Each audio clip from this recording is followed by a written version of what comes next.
तो भाई आज जो स्टॉक हम डिस्कस करने वाले हैं वो अपने हाई से बहुत ज़्यादा करेक्ट हो चुका है और वहाँ से एक बहुत अच्छी रिकवरी भी ले चुका है एक लिमिट तक। ठीक है, और मुझे ऐसा लगता है पर्सनली कि ये स्टॉक एक बहुत ही यूनिक कैटेगरी में फॉल करता है और ये स्टॉक का फ्यूचर बहुत ही ज़्यादा ब्राइट है। ठीक है, तो चलिए चलते हैं नेक्स्ट साइड पर और देखते हैं कि स्टॉक है कौन सा और हमें क्या ऑफर करता है।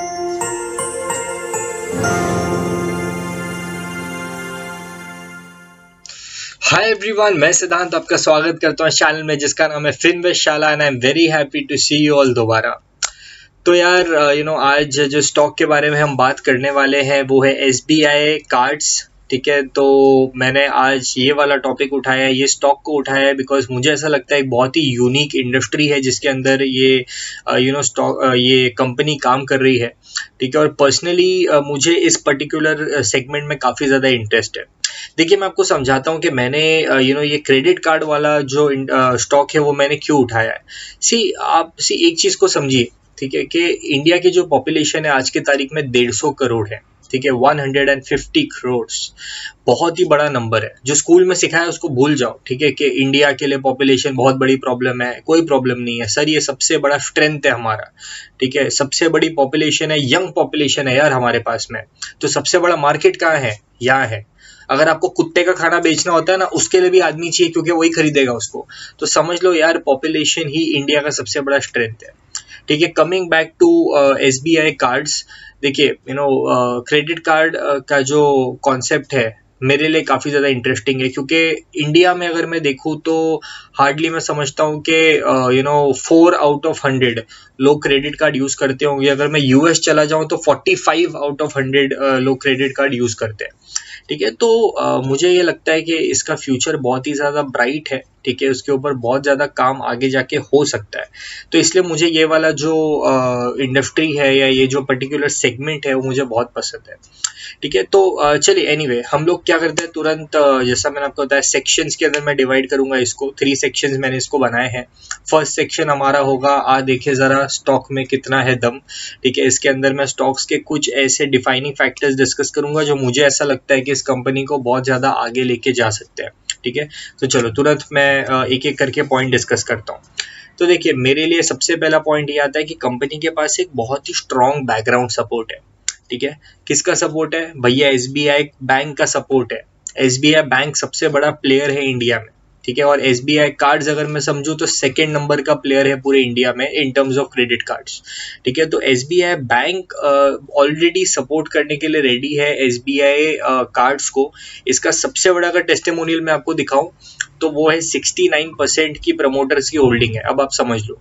ठीक है, 69% SBI बैंक अपने पास रख रहा है कंसिस्टेंटली क्योंकि वो चाहते हैं उनको इसके अंदर से प्रॉफिट हो और उनका एक इंटरेस्ट है इस पर्टिकुलर स्टॉक के अंदर या इस पर्टिकुलर सेगमेंट के अंदर। क्योंकि ये जो सेगमेंट है ना, ये बहुत ही इंपॉर्टेंट सेगमेंट है किसी भी बैंक के लिए क्योंकि एक अच्छा खासा मोटा रेवेन्यू आता है यहाँ से। ठीक है, और अगर SBI की बात करोगे तो यार इतना इंटरेस्टिंग कॉन्सेप्ट है। SBI ने क्या चीज़ के अंदर कार्ड नहीं निकाले, आप मुझे बताइए। SBI का आज फ्यूल का कार्ड भी मिल जाएगा। ठीक है, SBI का ओला कार्ड मिल जाएगा, SBI का मेट्रो का कार्ड मिल जाएगा, SBI का मतलब हर एक चीज, हर एक को ब्रांडेड कार्ड इतने सारे निकाले SBI ने। या अगर आप एक पर्टिकुलर सेगमेंट वाइज जाओ उसके लिए कार्ड्स निकाल के रखे हैं SBI ने।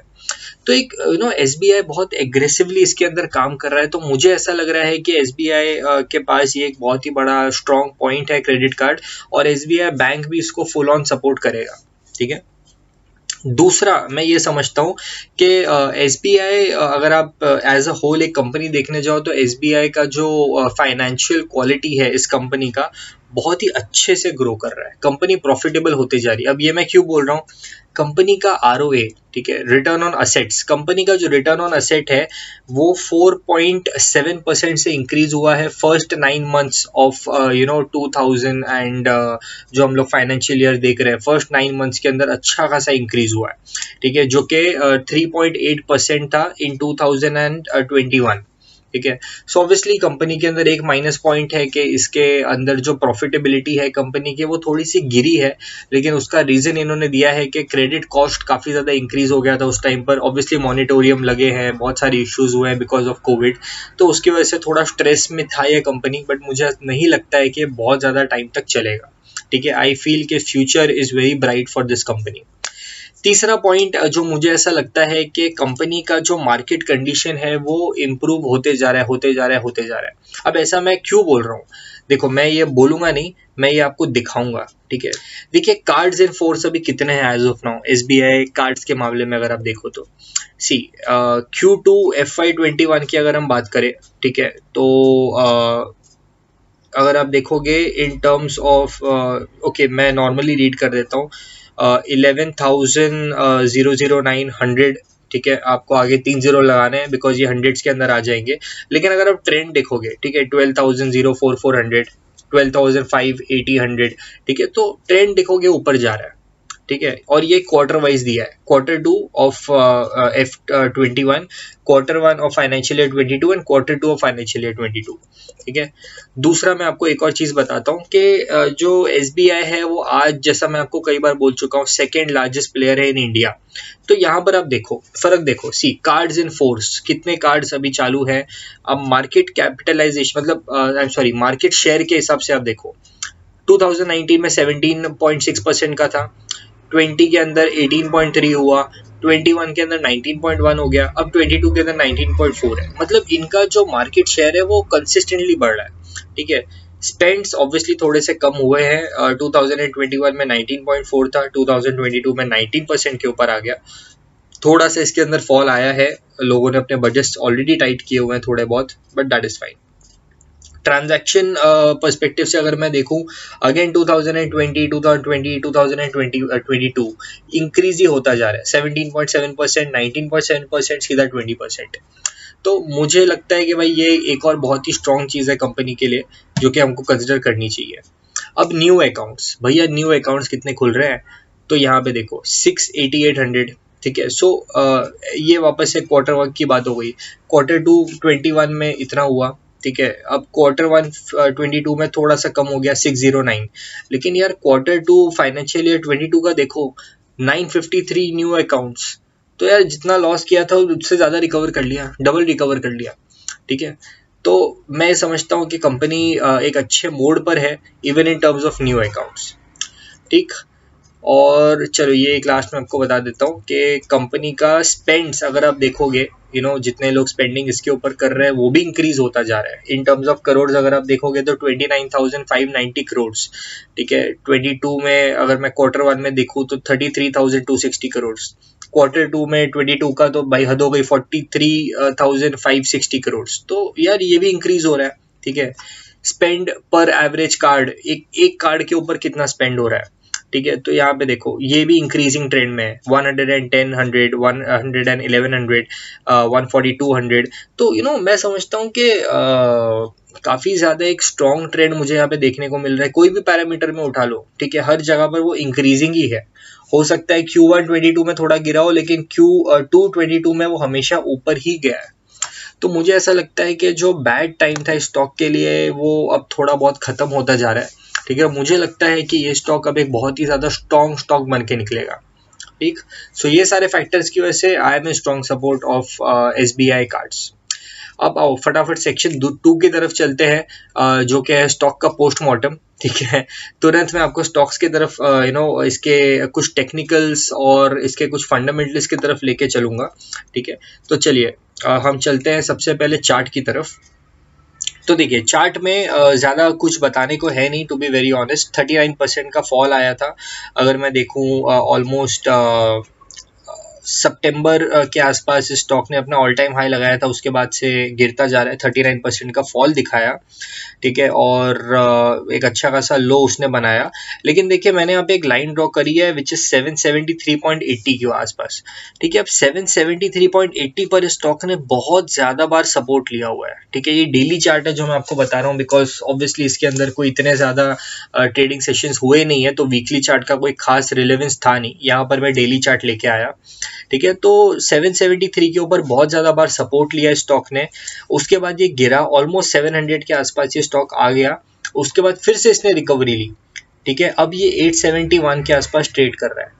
अब देखो मुझे ऐसा लगता है कि ये स्टॉक में अगर आपको एक लॉन्ग टर्म पोजीशन बनाना है तो आप ये 900 के लेवल के आसपास बना सकते हो, जहां पर मैंने ग्रीन लाइन ड्रॉ करके रखी हुई है, क्योंकि वहां पर 100 डेज का मूविंग एवरेज भी है, तो जैसे ही 100 डेज का मूविंग एवरेज स्टॉक ब्रीच करेगा, एक साइकोलॉजिकल लेवल ये ब्रेक कर देगा 900 का, साथ में 100 डेज को भी क्रॉस करेगा।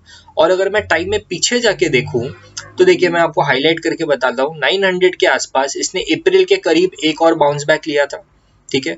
और उसके पहले अगर मैं और पीछे चले जाऊं तो अक्टूबर 2020 में इसने वहां पे एक रेजिस्टेंस फेस किया था, उसके बाद उसने वो रेजिस्टेंस को तोड़ दिया, ठीक है। सो मेरे हिसाब से यार वहां पर इस स्टॉक के अंदर एक छोटा सा रेजिस्टेंस हो सकता है, तो आई वुड से कि ये रेजिस्टेंस को ब्रेक होने दो, ठीक है, और इस रेजिस्टेंस को फिर एक सपोर्ट का काम करने दो, ठीक है, बिकॉज एक बार एक रेजिस्टेंस अगर टूट जाता है उसके बाद वो सपोर्ट बन जाता है। तो आई फील कि ये बहुत सारी इंपॉर्टेंट चीज है ऑन चार्ट्स, जिसके हिसाब से 900 के ऊपर आप इसको एक लॉन्ग टर्म के लिए काउंट कर सकते हो, ठीक है। फाइनेंशियल पैरामीटर्स मैं आपको बता देता हूँ, कंपनी एसेंशियल्स मुझे क्या नजर आता है। फेस वैल्यू 10 है, मुझे तो देख के बड़ा मजा आता है यार फेस वैल्यू, ठीक है। फिर अगर आप देखोगे तो डेट की अगर हम बात करें तो डेट की तो मैं इस पे एक्चुअली बात करूंगा नहीं, क्योंकि डेट इसके ऊपर होगा ही, उसका बिजनेस ही वो है, ठीक है। सो अगर हम बात करेंगे प्रमोटर होल्डिंग्स की, तो मैं आपको बता चुका हूँ कि 69.47 का प्रमोटर होल्डिंग्स है, ठीक है। ROCE देखना पड़ेगा, इट इज 10%। देखिए ये जो कंपनीज होती है ना बैंकिंग इंडस्ट्रीज की, या ये जो क्रेडिट कार्ड सर्विसेज की जो कंपनी होती है, थोड़ा बहुत आगे पीछे उनका होता है, बिकॉज मैं यहाँ पे 20 या 30% का ROCE एक्सपेक्ट ही नहीं कर सकता हूँ, क्योंकि उनका काम ही है कि जहां पर वो ज्यादा करके लोन्स देंगे और उसके ऊपर वो लोग अपना पैसा निकालेंगे, ठीक है। इनफैक्ट ऑपरेटिंग रेवेन्यू अगर मैं देखूं तो अच्छा है, दैट इज 9277.48 करोड़, तो ये मुझे अच्छा लगा। सेल्स ग्रोथ कुछ खास है नहीं, बिकॉज जैसा मैंने बताया कि थोड़े बहुत मॉनिटोरियम आ गए थे, सारा कुछ आ गया था, उसके बीच में थोड़ा एक फॉल हुआ था Q1 के टाइम पर, लेकिन अभी I feel things are good और अच्छा एक फ्यूचर इसमें हो सकता है, ठीक है। आगे कुछ एक आपको मैं बता देता हूँ P&L क्या है इसका, ठीक है। सो देखिए ऑपरेटिंग इनकम अगर मैं देखूं तो ऑपरेटिंग इनकम लगातार बढ़ता जा रहा है, ठीक है। और इवन इन मार्च 2021 अगर मैं देखूंगा तो खत्म नहीं हुआ है, जीरो नहीं हुआ है, माइनस में नहीं गया है, ये एक बहुत अच्छी चीज है, ठीक है। प्रॉफिट्स की बात कर ले, प्रॉफिट आफ्टर टैक्स भी अगर मैं देखूं तो खासा मुझे फॉल कहीं नहीं दिखाई दे रहा है, सिर्फ मार्च 2021 के अंदर दिखाई दे रहा है। जैसा मैंने आपको बताया मॉनिटोरियम के भी पंगे थे, तो उसके वजह से थोड़ा बहुत ऊपर नीचे है, but I don't think so overall को एक बहुत बड़ा प्रॉब्लम लग रहा है मुझे यहाँ पे, ठीक है। चलिए तुरंत थर्ड सेक्शन की तरफ चलते हैं, कुछ तो ब्रोकर्स कहेंगे, ठीक है। तो आइए ब्रोकर्स की जानते हैं, ब्रोकर्स की समझते हैं कि वो क्या कहना चाहते हैं। तो देखिए ब्रोकर्स पे सबसे पहला कमेंट्री HDFC सिक्योरिटीज का है, वो 993 का टारगेट दे रहे हैं खुले आम, ठीक है। ये देखिए ICICI डायरेक्ट 1000 का टारगेट दे रहा है स्टॉक के लिए, ठीक है। और प्रभुदास लीलाधर इसके ऊपर 1162 का टारगेट दे रहे हैं। तो देखिए सारे के सारे ब्रोकर्स के जो रीसेंट टारगेट है वो भी मुझे काफी ज्यादा बुलिश नजर आते हैं। तो यार मुझे स्टॉक में कहीं पर भी कोई चैलेंज एज सच दिखाई नहीं दे रहा है, ठीक है। अब जैसा मैंने आपको बताया ये सारी चीजें मेरे लिए एप्लीकेबल है, ठीक है। आपको क्या करना है ये आपके ऊपर है। बस एक कॉशन देना चाहूंगा कि इस स्टॉक के बारे में अगर आप सोच रहे हो तो इसे लॉन्ग टर्म के लिए आप कंसिडर करो, ना कि शॉर्ट टर्म वाला। ऑब्वियसली ब्रोकर के कॉल के हिसाब से अगर आपको जल्दी एग्जिट कर जाना है तो आप कर सकते हो, मेरे हिसाब से ये स्टॉक को आपको लॉन्ग टर्म पर्सपेक्टिव से देखना चाहिए, ठीक है। एंड जैसा मैं हमेशा बोलता हूँ, स्टॉक आप खरीदेंगे तो आपको अपने एडवाइजर या आपके फ्रेंड जिससे भी आपको पूछना है उससे आप पूछ लीजिए, और उसके बाद में उसके अंदर एक बाइंग आप कंसिडर कीजिए, ठीक है। ये सब मैं बताता हूँ मेरे नॉलेज के हिसाब से, ये सब मेरे लिए एप्लीकेबल है, तो आपका डिसीजन आप खुद ले सकते हैं। तो जितना मैं कवर कर सकता था इस वीडियो में मैंने स्टॉक के बारे में कवर कर दिया है। आई होप आपको ये वीडियो अच्छा लगा हो, ठीक है। अच्छा लगा है तो इसे लाइक कर दीजिए, ठीक है। आपको अगर ऐसा लग रहा है कि ये चैनल आपके लिए कुछ वैल्यू क्रिएट करता है तो इसे सब्सक्राइब कर दीजिए, और शेयर तो भाई करना ही करना है, ठीक है। तो चलो see you in the next video, bye bye.